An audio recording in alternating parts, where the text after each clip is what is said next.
Hey guys, so I'm going to be talking today about the recent fare cuts with Uber.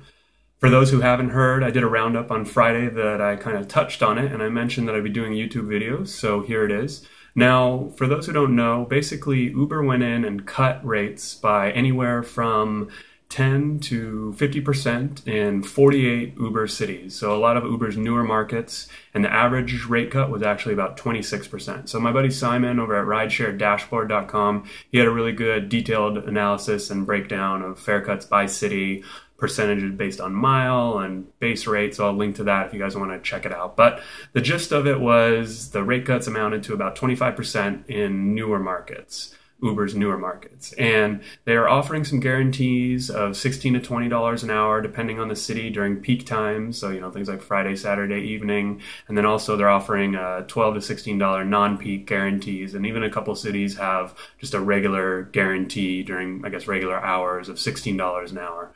So there's also the other thing that I haven't quite been able to confirm yet, but I'm thinking these guarantees don't include Uber's commission. So for example, if you're at $20 an hour, then obviously you got to take 20% or even 25%. So that's $4 that you need to. So if you're at $20 an hour, it's really going to be $16 an hour after Uber's cut. So that's definitely something to consider. And then of course, there's also the requirements. In order to get these fare guarantees, you have to have a 90% acceptance rate and you have to do one ride per hour and be online 50 out of 60 minutes. So, what I want to talk today is a little bit about why Uber cut rates and why they say, why I think, and what other drivers are talking about right now. So obviously Uber, they've had this saying all along that when they cut rates, it increases increases the number of rides, increases new passengers and things like that. They also said that they cut rates because this is a slow time of the year. And I think that partly is true. Since New Year's, I know a lot of drivers have been reporting that it's slower,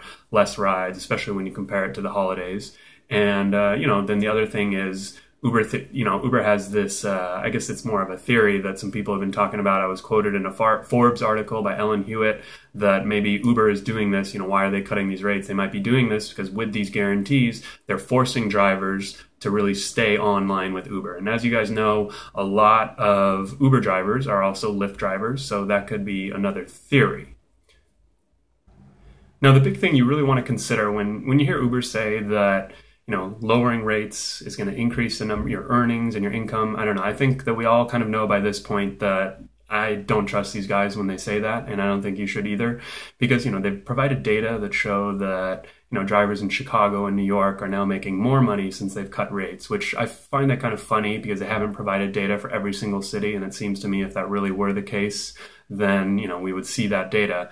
And even then, at the same time, it's not in Uber's really best interest to say, hey, we're going to cut rates and now drivers are making less, right? They have to justify it somehow. So I don't know. Personally, I don't really trust that data. I don't really believe it. I think it's all, and especially from firsthand reports, right? Drivers are all telling me that now they're making less when they get their rates cut. So, there's a lot of factors at play, when you drive, where you drive, and all these things to consider. So I don't want to quite jump to conclusions, but, I definitely want to talk about, things like, will Lyft follow suit? I know a lot of drivers are out there are worried, is Lyft now going to go and cut fares? And I'm not sure. These cuts have not been in the major markets, LA, San Francisco. They were in a lot of the smaller, or I guess you call them newer Uber markets. And Lyft has a share in these markets, but they're not really very, drivers aren't depending on Lyft income in these smaller markets. I think most of the drivers in the smaller to mid markets are getting mainly Uber rides from what I hear. So that's just something to consider. Now, if you're a driver and you're kind of, maybe you're not really sure what to think about these rate cuts. Now, personally, I never think that rate cuts are going to be that great for drivers. It might be good for Uber in the long run, and it looks like it is because they've been cutting rates over the past year and their value has gone up. So for Uber, it's definitely been a good thing. For drivers, I don't think these rate cuts are a good thing. I mean, it doesn't really take a genius to figure that one out. But at the same time, these guarantees, I know a lot of drivers are really focused on these guarantees right now, but I feel like you should almost be shooting for higher than that anyways. I mean, $20 an hour before Uber's commission during peak times is not a whole lot. That's two $10 rides in an hour. You should definitely be able to do, more than that in 1 hour if it's busy and if it's peak times. And, I think that kind of goes something with driver saturation. If there's a lot of drivers out there, then you might not be able to hit that during those times. And that's when the guarantees are going to come into play. But at the same time, these guarantees aren't going to work as a long-term strategy. Uber's not going to be able to guarantee money that, if the demand isn't there. So that's definitely something to consider. As long as these guarantees are there, think of it as more of a test or a trial phase. I'm kind of taking a wait and see approach. I guess I'm fortunate because I'm a part-time driver. So, in my market, fares weren't even cut. I'll go in and take a look and see how fares are comparing across the cities, but, I likely will mean less money for drivers out there. There's really no getting around that. And, what I want to kind of point out in this video is I still think there are a lot of drivers out there who are making money. And, with these fare cuts, I don't think it put them over the tipping point or over the edge, but maybe it has. And, that's kind of all the more reason, that I'm trying to provide resources for you guys to think outside the box. And, for example, in my last podcast where I talked about drivers who are, promoting their side business while they're driving, these are all the things you want to consider, because anytime you're depending on one source of income, anytime you're depending on Uber to pay the bills, they cut prices by 25%, and in some markets they cut it by 50%.